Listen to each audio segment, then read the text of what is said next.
Hi every one. Financial freedom, അത് പ്രത്യേകിച്ചും 60 to 100 ഈ കാലഘട്ടത്തിലേക്ക് നമുക്ക് എങ്ങനെയാണ് ഫൈനാൻഷ്യൽ ഫ്രീഡം ഉണ്ടാക്കേണ്ടത്, അതിനെക്കുറിച്ചൊരു സെമിനാർ GCC രാജ്യങ്ങളിലെല്ലാം പ്രധാനപ്പെട്ട സിറ്റീസിലെല്ലാം വന്ന് നടത്താനായിട്ടൊരു പരിപാടി ഇടുമായിരുന്നു. അതിൻ്റെ റീസൺ എന്താണെന്ന് ചോദിച്ചാൽ, നമ്മൾ ഇന്നത്തെ നമ്മളുടെ ലൈഫ് എക്സ്പെക്റ്റൻസി ഇങ്ങനെ കൂടിക്കൊണ്ടിരിക്കുകയാണ്. വളരെ സിഗ്നിഫിക്കൻ്റ് ആണ് അടുത്ത 10 years കൊണ്ട്. അപ്പോൾ നമുക്കൊരു 10 years കഴിയുമ്പോൾ കാണാം, ആവറേജ് നമ്മൾ മലയാളികൾ മരിക്കുന്നത്, വെൽ ടു ഡു മലയാളികൾ മരിക്കുന്നത് ഒരു 95+ ആയിരിക്കും. ചില ആൾക്കാരൊക്കെ അത് 100-ൽ പോയി ഹിറ്റ് ചെയ്യും, സെൻറ്റിനേറിയൻസ് ആവും. എന്താണെന്ന് ചോദിച്ചു കഴിഞ്ഞാൽ, ഈ അടുത്ത കാലത്തായിട്ട് നമ്മൾ മെഡിക്കൽ സയൻസിൽ കണ്ടുപിടിച്ചിട്ടുള്ള അതിൻ്റെ ഒരു മുന്നേറ്റം, പിന്നെ ആൾക്കാർ അവരുടെ ഫോക്കസ് ഒത്തിരി മാറി, ഭക്ഷണ രീതികൾ ഒരുപാട് മാറി. അപ്പോൾ എല്ലാവരും ഹെൽത്ത് നോക്കിയിട്ട് ജീവിക്കുന്ന, ഹെൽത്ത് ടോപ്പ് പ്രയോറിറ്റിയിൽ നോക്കി ജീവിക്കുന്ന ഒരു കാലഘട്ടമായി. അപ്പോൾ ഈ ലീവിങ് ലോങ്ങർ, അതിനകത്ത് നമുക്കുണ്ടാകുന്ന പ്രശ്നം, ഈ 70+ വരുമ്പം നമുക്ക് ജീവിക്കാൻ ഒരു പക്ഷേ പൈസ ഇല്ലയെന്ന് വരും. ഇപ്പോൾ ഒരു 5 ലക്ഷം ആൾക്കാർക്കൊക്കെ കേരളത്തിൽ ഈ ഗവൺമെൻറ് പെൻഷൻ ഉണ്ടാവും. ബാക്കിയുള്ളവരെ സംബന്ധിച്ചിടത്തോളം നമുക്ക് ഫ്യൂച്ചറിനെ കുറിച്ച് അവിടെ ഒരു അൺസർട്ടനിറ്റി ഉണ്ട്. അപ്പോൾ ആ സമയത്ത് നമ്മൾ എന്ത് ചെയ്യും? അപ്പം പ്രത്യേകിച്ച് നമ്മുടെ കുഞ്ഞുങ്ങൾക്ക്, നമ്മുടെ മക്കളൊക്കെ പ്രായപൂർത്തിയായി അവരുടെ ഫാമിലി നോക്കുമ്പോഴത്തേക്കും നമുക്ക് വരാവുന്ന മെഡിക്കൽ എക്സ്പെൻഡിച്ചർ, മറ്റ് പല എക്സ്പെൻഡിച്ചറുണ്ട്. അപ്പോൾ നമ്മുടെ താമസം, നമ്മളെ ഡെയിലി എൽഡർലി കെയർ എടുക്കാനായിട്ട് വേണം. പിന്നെ അതുപോലെ തന്നെ ജീവിത കോസ്റ്റുകൾ, ആഹാരത്തിൻ്റെ മറ്റുമൊക്കെ കോസ്റ്റുകൾ, even last expenses, even dying is also very costly. അപ്പോൾ ഇങ്ങനെ ഒരു സിറ്റുവേഷനിൽ ഈ 70+ നമുക്ക് ജീവിക്കണമെന്നുണ്ടെങ്കിൽ നമുക്ക് ഫൈനാൻഷ്യൽ ഫ്രീഡം, അപ്പോൾ അതെന്താ ചെയ്യേണ്ടത് വെച്ചാൽ, നമുക്ക് ഇൻകം ഏണിങ് അസറ്റ്സ് നമ്മൾ നേരത്തെ ഉണ്ടാക്കിയിടുക എന്നുള്ളതാണ്. ഇപ്പോൾ ഒരു എക്സാമ്പിൾ ഞാൻ പറയാം, ഒരു ജസ്റ്റ് ഒരു എക്സാമ്പിളാണ്, 100 കണക്കിന് എക്സാമ്പിൾസ് ഉണ്ട്. ഇപ്പോൾ കൊച്ചി സിറ്റിക്കകത്ത് നമ്മൾ ഏറ്റവും പ്രധാനപ്പെട്ട സ്ഥലത്ത് ഒരു 100 പിന്നെ ഫ്ലാറ്റുള്ള ഒരു സ്റ്റുഡിയോ അപ്പാർട്ട്മെൻറ്റ് നമ്മളെടുത്ത് വാങ്ങിച്ചു വെക്കുക. അപ്പം എപ്പോഴും റൂമിന് നല്ല സ്കേഴ്സിറ്റി ഉണ്ട്. ഓൺലൈനിൽ ആരെങ്കിലും ഒരു ടൂർ ഓപ്പറേറ്റേഴ്സിനെ ഏൽപ്പിച്ചാലും ഓൺലൈനിൽ അത് പ്രവർത്തിക്കുമ്പോഴത്തേക്ക് 100-ൽ 100 റൂംസും എല്ലാ ദിവസവും മിക്കവാറും പോകും. അപ്പോൾ ഒരു 5,000 rupees വെച്ചിട്ട് ഒരു സ്റ്റുഡിയോ അപ്പാർട്ട്മെൻറ്റിന് നമ്മൾ ചാർജ് ചെയ്ത് കഴിഞ്ഞാൽ ഒരു മാസം നമുക്ക് കിട്ടാവുന്ന 1.5 ലക്ഷം രൂപയായി. ഒരു സ്റ്റുഡിയോ അപ്പാർട്ട്മെൻറ്റ് നമ്മൾ ഇന്നിപ്പോൾ എടുത്തു കഴിഞ്ഞാൽ ഒരു 40 ലക്ഷം രൂപ ഒക്കെ കൊടുത്താൽ നമുക്ക് ഒരു 500-550 സ്ക്വയർ ഫീറ്റിൻ്റെ ഒരു സ്റ്റുഡിയോ അപ്പാർട്ട്മെൻറ്റ് നമുക്ക് കിട്ടും. പക്ഷേ നമുക്ക് മന്ത്ലി 1.5 ലക്ഷം രൂപയോളം റവന്യൂ ആയി. അപ്പം നമുക്ക് ഇതുകൊണ്ട് റെസ്റ്റ് ഓഫ് ദ ലൈഫ് സുഖമായിട്ട് ജീവിക്കും. It's A kind of passive income. അല്ലാതെ നമ്മളൊരു ഫ്ലാറ്റ് എടുത്തിട്ട് കഴിഞ്ഞാൽ നമുക്കൊരു ലയബിലിറ്റിയാണ്. കാരണം അത് നോക്കണം, നടത്തണം. തന്നെയല്ല അതിൽ നിന്ന് ഈൽഡ് കിട്ടുന്നത്, ഇപ്പോൾ 1 കോടി മുടക്കിയാലും കൂടെ നമുക്ക് കിട്ടുന്നത് 10,000-20,000 രൂപയൊക്കെ കിട്ടുള്ളൂ. അപ്പോൾ എന്ന് പറഞ്ഞ പോലെ ഈ കൊമേഴ്ഷ്യൽ പ്രോപ്പർട്ടിയിൽ ഇൻകം ഏണിങ് അസറ്റുകളിൽ, പക്ഷെ അതാരെങ്കിലും ഗൈഡ് ചെയ്യാനായിട്ട് വേണം. അതുപോലെ വേറെ ഒരുപാട് ഓപ്ഷൻസ് ഉണ്ട്. ടൂറിസമായിട്ട് ബന്ധപ്പെട്ട ഒരുപാട് ഓപ്ഷൻസ് ഉണ്ട്. അപ്പോൾ ഈ ഓപ്ഷൻസ് എല്ലാം മനുഷ്യരുടെ മുന്നിൽ കൊടുക്കുകയാണെങ്കിൽ, അപ്പോൾ എനിക്കൊരു അനുഗ്രഹം കൂടിയത്, ഞാൻ ഏതാണ്ട് 28 വയസ്സായപ്പോൾ തന്നെ എനിക്ക് ഇതിനെക്കുറിച്ച് പഠിക്കാനൊരു ഓപ്പർച്യൂണിറ്റി കിട്ടി. അന്ന് ഞാൻ എനിക്ക് എൻ്റെ 60 വയസ്സിന് ശേഷം ഒരു മന്ത്ലി എനിക്ക് 1 ലക്ഷം രൂപയെങ്കിലും കിട്ടുന്ന രീതിയിലൊരു സംഭവം ഞാൻ എടുത്തു. അതിലെനിക്ക് വന്നിട്ട് ചിലവെന്ന് പറഞ്ഞാൽ മാസം ഒരു 2,000 രൂപയ്ക്കകത്ത് മാത്രമേ ഉള്ളൂ. അപ്പോഴേ തുടങ്ങിയത് കൊണ്ടാണ്. സമയത്ത് ഞാനൊരു 40 വയസ്സ് തുടങ്ങിയിരുന്നെങ്കിൽ മാസം ഞാൻ ഈ പറഞ്ഞ നല്ല ഹെവി എമൗണ്ട് ഇപ്പോൾ അന്ന് കൊടുത്തുകൊണ്ടിരുന്നതിൻ്റെ ചിലപ്പോൾ 10 ടൈംസ് കൊടുക്കേണ്ടി വരും. 50 വയസ്സിലാണെങ്കിൽ ചിന്തിക്കാനേ പറ്റത്തില്ല. പക്ഷേ ഇത് എത്ര വയസ്സ് വരെ, 100 വയസ്സ് വരെ ഞാൻ ജീവിച്ചാലും എനിക്ക് കിട്ടും. അന്ന് എടുത്തിട്ടത് കൊണ്ട്, അന്ന് പഠിച്ച ആ ഒരു ഇൻഫർമേഷൻ എനിക്ക് കിട്ടിയത് വലിയ അനുഗ്രഹമായി. അപ്പോൾ എന്നതുപോലെ ഞാൻ ഏറ്റവും കൂടുതൽ സഹായിക്കാനായിട്ട് ശ്രമിച്ചുകൊണ്ടിരിക്കുന്നത് എൻ്റെ സ്റ്റുഡൻസിനെയാണ്. അപ്പോൾ ഇത് പബ്ലിക്കിനകത്തോട്ട് പോകുന്നില്ല. അപ്പം എല്ലാവർക്കും കൊടുക്കാൻ പറ്റുന്നില്ലല്ലോ. എനിക്ക് ഏതാണ്ട് 1.5 ലക്ഷത്തിൽ കൂടുതൽ സ്റ്റുഡൻസ് ഉണ്ട്. അവർക്ക് എല്ലാവർക്കും കൊടുക്കാൻ പറ്റുന്നില്ലല്ലോ എന്നുള്ളൊരു ബുദ്ധിമുട്ട് മാത്രമേ ഉള്ളൂ. അപ്പം ഇത് ഞാൻ ഗൾഫ് രാജ്യങ്ങളിൽ, പ്രത്യേകിച്ച് GCCയിലെ എല്ലാ പ്രധാന സിറ്റികളിലും നിന്ന്, അപ്പോൾ ഈ ഒരു ഏപ്രിൽ പകുതിക്ക് ശേഷം മെയ് മാസം ഒക്കെ ആയിട്ട് വന്ന് എല്ലാ സ്ഥലത്തും ഇതിനെ ഞാൻ അവതരിപ്പിക്കുന്നുണ്ട്. അപ്പോൾ അതിൻ്റെ കൂട്ടത്തിൽ എന്തൊക്കെയാണ് വരുന്നതെന്നുള്ളതും കൂടെ അപ്പോൾ അതിനകത്ത് നമ്മൾ അതിനു വേണ്ടി പ്രിപ്പയർ ചെയ്യണം. അപ്പോൾ അത് നമ്മൾ പോകുമ്പോഴത്തേക്കും നമുക്ക് അബ്സല്യൂട്ട് ആയിട്ടുള്ളൊരു financial stability, financial security, financial freedom, absolute financial ഫ്രീഡത്തിലേക്ക് നമുക്ക് പോകണമെന്നുണ്ടെങ്കിൽ, അപ്പോൾ ഇതൊരു 2 വിധത്തിലാണ് ഞാൻ ഈ സെമിനാർ എടുക്കുന്നത്. മിക്കവാറും വൈകിട്ട് ആൾക്കാരുമായിട്ട് ആലോചിച്ചുകൊണ്ടിരിക്കുന്നേ ഉള്ളൂ. വൈകിട്ട് 7 മണി മുതൽ രാത്രി 11 മണി വരെ ആയിരിക്കും. ഒരു വർക്കിംഗ് ഡേ തന്നെ ആയിരിക്കും. കാരണം വീക്കെൻഡുകൾ അധികം എടുക്കാൻ എൻ്റെ വീക്കെൻഡുകൾ അവൈലബിൾ അല്ല. ഓക്കെ. അപ്പോൾ ഇതിന് ചെയ്യുന്നത് നമുക്ക് ഇപ്പോഴേ തുടങ്ങിക്കഴിഞ്ഞാൽ ഇപ്പോൾ 30 വയസ്സാകാം, നിങ്ങൾക്ക് 35, 40, 45, 50 വയസ്സാകാം, എപ്പോഴാണെങ്കിലും എയർലിസ്റ്റ് തുടങ്ങാൻ വേണ്ടിയിട്ട്. അപ്പോൾ എന്നാൽ നിങ്ങൾ തന്നെ ഒരു പ്രസ്ഥാനത്തിൽ ഒരു ട്രസ്റ്റായിട്ടോ ഒരു കമ്പനിയായിട്ടോ നിങ്ങൾ തന്നെ മാനേജ് ചെയ്യുന്നു. പക്ഷേ എൻ്റെ ഗൈഡൻസ് എപ്പോഴും ഉണ്ടാകും. പല കാര്യങ്ങളും നമ്മളിവിടെ ചെയ്ത് പല സിമിലറായിട്ട് ചെയ്തിരിക്കുന്നിടത്തെല്ലാം ഞാനൊരു ഗൈഡൻസ് കൊടുക്കുന്നുണ്ട്. പക്ഷേ ഓണർഷിപ്പ് എപ്പോഴും നമ്മുടെ സ്റ്റുഡൻ്റ് ആയിട്ടുള്ളൊരു ആ ഒരു കമ്പനിയോ ഇല്ലെങ്കിൽ ഒരു ട്രസ്റ്റോ ഒരു കമ്മ്യൂണിറ്റിയോ ആയിരിക്കും. അപ്പം ഇത് നമ്മൾ ഒരു പാസീവ് ഇൻകം കിട്ടണമെന്നുള്ള ഒന്നാമത്തെ കാര്യം. രണ്ടാമത്തെ കാര്യം, ഈ ഇൻഫ്ലേഷൻ വന്നിട്ട് നമ്മൾ മുടക്കിയത് ഇപ്പോൾ എനിക്ക് 1 lakh കിട്ടുമെന്ന് പറഞ്ഞു കഴിഞ്ഞാൽ അത് കാലാവധി കൂടുന്നതനുസരിച്ച് കൂടിക്കൊണ്ടിരിക്കാവുന്ന രീതിയിലുള്ളതാണ്. അപ്പോൾ എന്ന് പറഞ്ഞതുപോലെ അപ്പോൾ നമുക്ക് പിന്നെ അത് തന്നെയല്ല, ഈ 70 വയസ്സൊക്കെ എത്തുമ്പോഴത്തേക്കും നമുക്ക് ഫൈനാൻഷ്യൽ സ്ട്രെസ്സ് വരാൻ പാടില്ല. അപ്പോൾ നമുക്ക് സൗകര്യമായിട്ട് പിന്നെ ലൈഫിലൊരു സ്റ്റെബിലിറ്റി വേണം, ഒരു ഫൈനാൻഷ്യൽ ഫ്യൂച്ചർ വേണം, നമുക്കൊരു ഇക്കണോമിക് സ്ട്രെങ്ത് വേണം. അപ്പോൾ അതുപോലെ തന്നെ നമുക്ക് ഒരു ക്രൈസിസ് വന്നു കഴിഞ്ഞാൽ അതിനുള്ള പ്രിപ്പയർഡ്നെസ് വേണം, നമുക്കൊരു ഫ്രീഡം വേണം. അതല്ലെങ്കിൽ നമുക്ക് എന്താണ് ഒരു പോസിറ്റീവ് വെൽത്ത് പെർസ്പെക്റ്റീവ് നമുക്ക് ഉണ്ടാക്കാനായിട്ട് പറ്റണം. Retirement and future planning properly ചെയ്യണം. അപ്പോൾ ഫ്യൂച്ചർ എപ്പോഴും ഒരു ജേണി, നമ്മൾ പോകുന്ന ജേണി അറ്റ് ഈസ് ആയിരിക്കണം. അപ്പോൾ അതിൻ്റെ കൂട്ടത്തിൽ നമുക്ക് വേറെ ഒരുപാട് ഇപ്പോൾ ബക്കറ്റ് ലിസ്റ്റുമായിട്ട് ഇത് കണക്ട് ചെയ്തുകൊണ്ടാണ് ചെയ്യേണ്ടത്. അപ്പോൾ നമ്മുടെ ലൈഫിൻ്റെ ഗോള്, ലൈഫിൻ്റെ പർപ്പസ് ഒക്കെ ആയിട്ട് കണക്ട് ചെയ്തുകൊണ്ടാണ്.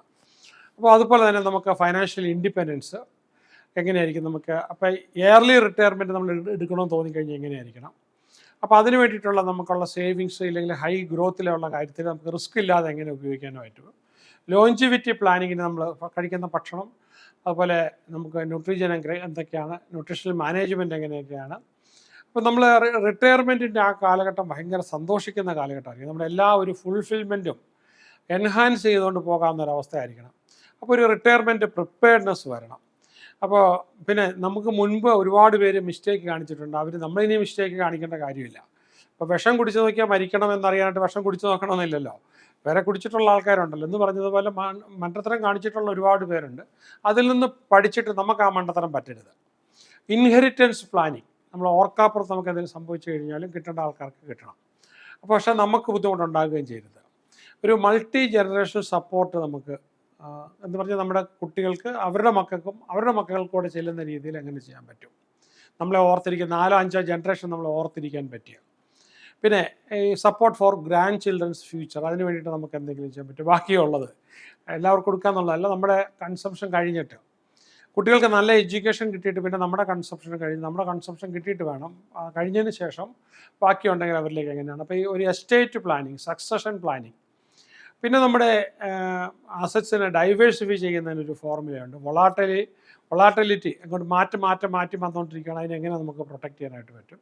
അസറ്റ് പ്രൊട്ടക്ഷന് വേണ്ടിയിട്ട്, പിന്നെ നമുക്ക് റിസ്ക് ഒഴിവാക്കാൻ വേണ്ടിയിട്ട് റിസ്ക് എലിമിനേഷൻ, പോർട്ട്ഫോളിയോ ഗ്രോത്തിൻ്റെ സ്ട്രാറ്റജീസ്, പിന്നെ നമുക്ക് ഇടയ്ക്ക് കിട്ടുന്നത് റീഇൻവെസ്റ്റ്മെൻറ്റ് ചെയ്യാനായിട്ടുള്ള സാധ്യതകൾ എന്തൊക്കെയാണ്, asset re allocation strategies, innovative investment, ഇങ്ങനെ ഒരുപാട് ടോപ്പിക്സ് ഉണ്ട്. ഏതാണ്ട് എനിക്ക് തോന്നിയിട്ട് 90ഓളം ടോപ്പിക്സ് ആയിരിക്കും പല വിധത്തിൽ നമ്മളതിൽ.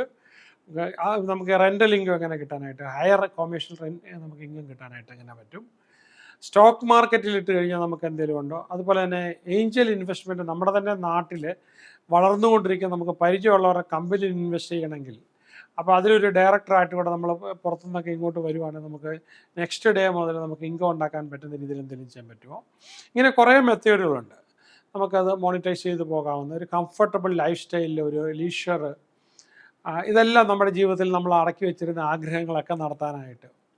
ഗ്രേസ്ഫുൾ ഏജിങ്, നമുക്ക് വെക്കേഷൻ ഹോംസ്, അപ്പോൾ അതിനകത്തൊക്കെ ഒരുപാട് സാധ്യതകളുള്ളതാണ്. ഫാമിലി ഗാദറിങ്, ഇപ്പോൾ നമ്മൾ കുറേ എസ്റ്റേറ്റുകൾ, വലിയ എസ്റ്റേറ്റുകൾ എൻ്റെ തന്നെ സ്റ്റുഡൻസ് പോയി എടുത്തിട്ട് ഞാനായിരിക്കും ഗവൺമെൻറ്റുമായിട്ട് ആലോചിക്കുന്നത് പ്രോപ്പർലി. ഇങ്ങനെ 5% നമുക്കത് ടൂറിസ്റ്റോടെ ഇൻട്രൊഡ്യൂസ് ചെയ്യാൻ പറ്റുള്ളൂ. പക്ഷേ അതിൽ നിന്ന് നമുക്ക് ഈ എസ്റ്റേറ്റിൻ്റെ ബാക്ക്ഗ്രൗണ്ട് ഉപയോഗിച്ചിട്ട് വലിയൊരു റിട്ടേൺസിലേക്ക് പോകാനായിട്ട് എങ്ങനെ പറ്റും.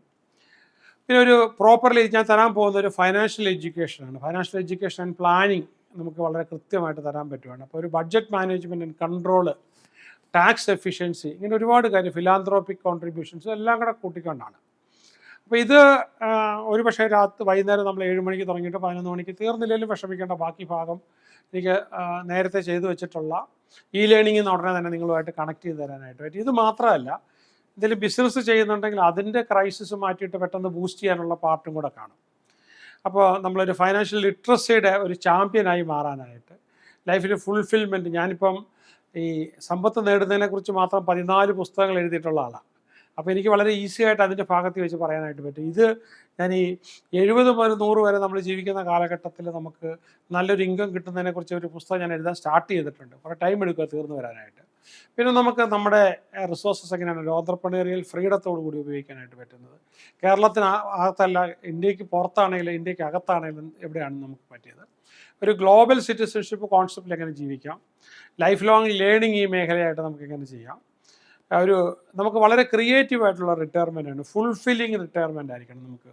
അതിന് വേണ്ടിയിട്ട് നമ്മൾ ഇപ്പം തന്നെ കണക്ക് കൂട്ടി നമ്മൾ ഇക്കണോമിക് എംപവർമെൻറ്റ് നടത്തി വെക്കണം. ഞാൻ വേറെ വീഡിയോയിൽ പറഞ്ഞിട്ടുണ്ട്, ഇതിന് സമാനമായിട്ടുള്ള പ്രായമായി കഴിയുമ്പോഴത്തേക്ക് എല്ലാ മക്കളെ ഏൽപ്പിച്ച്, വളരെ സ്നേഹിച്ചിരുന്ന മക്കളെ ഏൽപ്പിച്ചതിന് ശേഷം പിന്നീട് ചില സമയത്ത് ഒന്നും തന്നെ കൊടുക്കാതെ വന്ന് ഒരുപാട് ലിറ്റിഗേഷൻ വന്നിട്ടുള്ള കേസൊക്കെ ഞാൻ നേരത്തെ ഉള്ള ഓരോ വീഡിയോസിൽ പറഞ്ഞിട്ടുണ്ട്.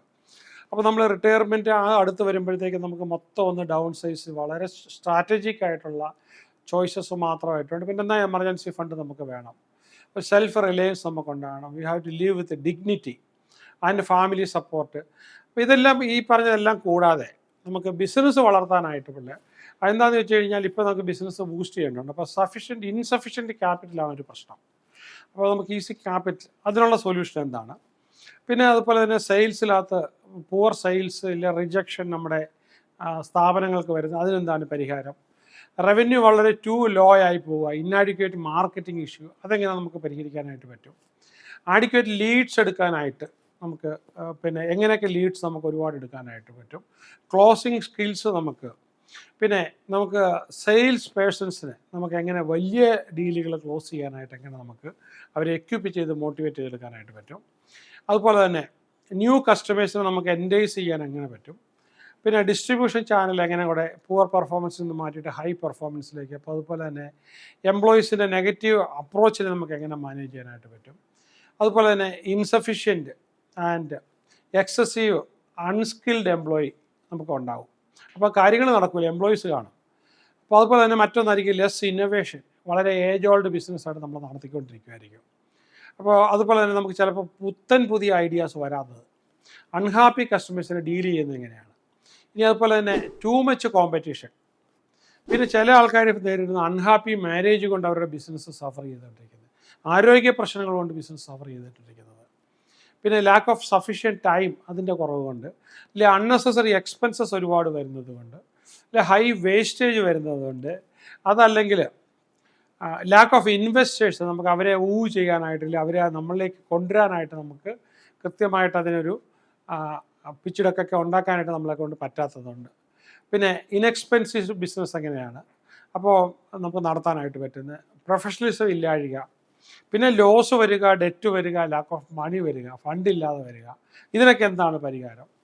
നമുക്ക് പിന്നെ അതുപോലെ തന്നെ lack of energy and poor initiatives, മറ്റുള്ളവരെല്ലാം നമ്മളെ എല്ലായ്പ്പോഴും ക്രിട്ടിസൈസ് ചെയ്തുകൊണ്ടിരിക്കുന്നു.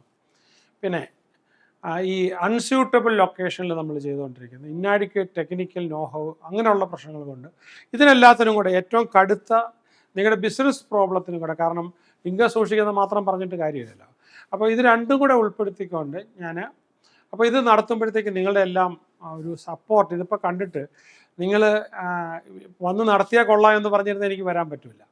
അപ്പം അവിടെയൊക്കെ ഇത് നടത്താൻ പറ്റിയ ആരെങ്കിലുമൊക്കെ ഓർഗനൈസ് ചെയ്യാൻ പറ്റിയ, അവർക്ക് റെമ്യൂണറേഷൻ കൊടുത്തോണ്ടാണ് അത് ഓർഗനൈസ് ചെയ്ത് തരാൻ പറ്റിയ, ലോക്കലി ഓർഗനൈസ് ചെയ്യാൻ പറ്റിയ, പിന്നെ അതിന് പറ്റിയ ഹോട്ടൽ, പിന്നെ അവിടെ ലോക്കലി പബ്ലിസിറ്റി കിട്ടാൻ പറ്റും. ഇവിടെ നിന്ന് ഓൺലൈനിലൊക്കെ ഇപ്പോൾ ഈ പറഞ്ഞ പോലെ പബ്ലിസിറ്റി കാണും, അവരെ ഒന്ന് മൊബൈലൈസ് ചെയ്യാനായിട്ട്. അപ്പോൾ ഇതിന് ഓരോ കൺട്രികളിൽ ഒരു ചെറിയ സമിതി എടുത്ത് അവരുടെ ഒരു ഹെൽപ്പോട് കൂടി പല പ്രാവശ്യം നമ്മൾ ഓൺലൈനിലും സൂമിലും ഒക്കെ ഇരുന്ന് ചർച്ച ചെയ്തതിന് ശേഷമാണ് ഡേറ്റ്. ഏതായാലും ഏപ്രിൽ പകുതി മുതൽ മെയ് പകുതി വരെയാണ് നമ്മൾ ഉദ്ദേശിച്ചിരിക്കുന്ന ഈ ഒരു ടൈം. അപ്പോൾ എനിക്ക് നിങ്ങൾക്ക് തരാനായിട്ട് ഞാൻ പറയും 42 പുസ്തകങ്ങൾ ഞാൻ എഴുതിയിട്ടുണ്ട്. നിങ്ങൾക്കതെല്ലാം ആമസോണിൽ നിന്ന് കിട്ടാവുന്നതാണ്. അപ്പോൾ അതിനകത്ത് എന്തെങ്കിലും ബോട്ടിൽ നെക്സ് ഉണ്ടോ, അപ്പം എൻ്റെ അറിവ് ഉപയോഗിക്കുന്ന അത് നിങ്ങളിലേക്ക് എത്തിക്കഴിഞ്ഞാൽ നിങ്ങൾക്ക് നേട്ടം ഉണ്ടാക്കാൻ പറ്റിയ എന്തെങ്കിലും ഉണ്ടോ? അപ്പോൾ എനിക്ക് വേണ്ടത് അവിടെ ഓർഗനൈസ് ചെയ്യാൻ വേണ്ടിയിട്ടാണ്. അപ്പോൾ ഇതിനകത്ത് കാണുന്ന നമ്പറിലേക്ക് ഇത് ഓർഗനൈസ് ചെയ്യുന്നതോ ഇൻഫർമേഷൻ വരുന്നതോ ഒരു സമിതിയിൽ വരാൻ പറ്റുകയോ നിങ്ങളുടെ സജഷൻസ് ഉൾപ്പെടുത്താനും ഒക്കെ ആയിട്ട് ഒന്ന് വാട്സപ്പ് ചെയ്ത് കഴിഞ്ഞാൽ വളരെ സൗകര്യമാണ്. അടുത്ത ദിവസങ്ങളിൽ തന്നെ നമുക്കിരുന്ന് സംസാരിക്കാം. എന്നിട്ട് അതിൻ്റെ ബാക്കി കാര്യങ്ങൾ. അപ്പോൾ ഇത് കോസ്റ്റ് വാങ്ങിച്ചുകൊണ്ട് തന്നെ ആയിരിക്കും. പക്ഷേ അത് ടൂ മച്ചൊന്നുമല്ല.